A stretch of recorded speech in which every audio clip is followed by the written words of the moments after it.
지난 9월 취임한 일본 스가 총리가 취임 후 첫 순방지로 베트남과 인도네시아를 방문, 양국과 각각 정상회담을 개최했습니다.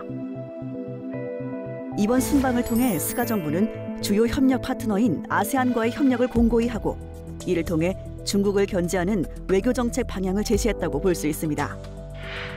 아세안의 핵심 국가인 베트남, 인도네시아와 함께 태국이 고려되었으나 현재 반정부 시위 격화에 따라 순방 국가는 두 국가로 좁혀졌습니다. 정상회담에서는 경제협력뿐만 아니라 국방, 안보 협력과 관련해 심도 있는 논의가 이루어졌습니다. 근본 회담을 통해 일본과 베트남 정상은 방위장비 수출 관련 협정을 체결하였으며 이를 통해 일본이 생산한 방위장비를 베트남에 수출할 수 있게 됐습니다. 양국은 이외에도 경제협력 확대를 위해 단기 상용 방문객에 한해 자가격리 의무 면제, 생산 네트워크 강화 등에 합의하였습니다. 일본은 인도네시아 조코위 대통령과의 정상회담에서 코로나19 대응을 위해 500억엔 규모의 저리 차관 지원, 양국 간 이동 원활화, 인프라 협력 등 경제 협력 추진 등에 합의했습니다. 스가 총리는 이번 순방에서 중국을 직접 언급하지는 않았으나 남중국해 지역의 긴장을 고조시키는 어떤 행위도 강력히 반대하며 남중국해 영유권 분쟁은 국제법에 근거해 평화적 방법으로 해결해야 한다는 입장을 피력했습니다. 일본은 향후 방위장비 및 기술 수출, 외교 및 국방장관 회담 등을 통해 경제 협력에 이어 아세안 국가와 안보 협력을 강화할 예정이며 중국의 남중국해 패권 장악 견제 정책을 지속할 것으로 전망됩니다.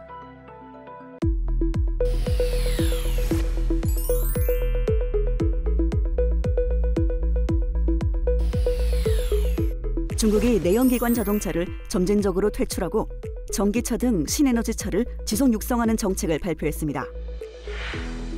중국 국무원의 신에너지 자동차 산업 발전 기획 발표에 따르면 중국 정부는 2025년까지 신차 판매량에서 신에너지차가 차지하는 비중을 25%, 커넥티드카가 차지하는 비중을 30%로 높일 계획입니다.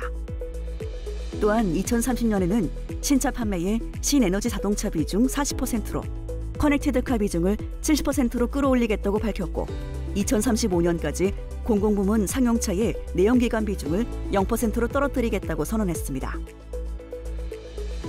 중국 정부는 내년부터 국가 생태문명 시험구, 대기오염 방지 중점 지역에도 신에너지차를 투입합니다.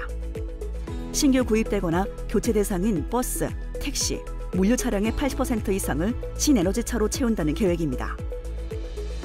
2020년까지 중국의 자동차 산업 발전 방향이 순수 전기차와 플러그인 하이브리드카 중심이었다면 향후 15년은 수소차의 육성이 동시 강조됩니다. 수소 충전소를 대대적으로 건설하고 수소 연료의 제조, 저장, 수송 등 비용을 낮추기 위한 응용 기술 개발을 지원할 계획이며 수소 수송 파이프라인 건설을 추진합니다. 중앙정부 차원에서 최초로 구체적인 로드맵을 제시한 만큼 중국 자동차 시장의 패러다임과 발전 방향이 신에너지차 중심으로 본격 변화할 것으로 전망됩니다. 특히 이번 발표는 중국이 자국의 시장 규모를 무기로 전기차와 수소차를 비롯한 신에너지 차량 시장에서 주도권을 쥐겠다는 목표를 보여주고 있어 귀추가 주목됩니다. 2025년 중국 신에너지차 시장은 연간 판매량이 600만 대 이상의 대규모 시장이 될 것으로 예상되며 구매 보조와 산업 육성 지원책들에 맞춰 관련 제도에 대한 지속적인 모니터링이 필요합니다.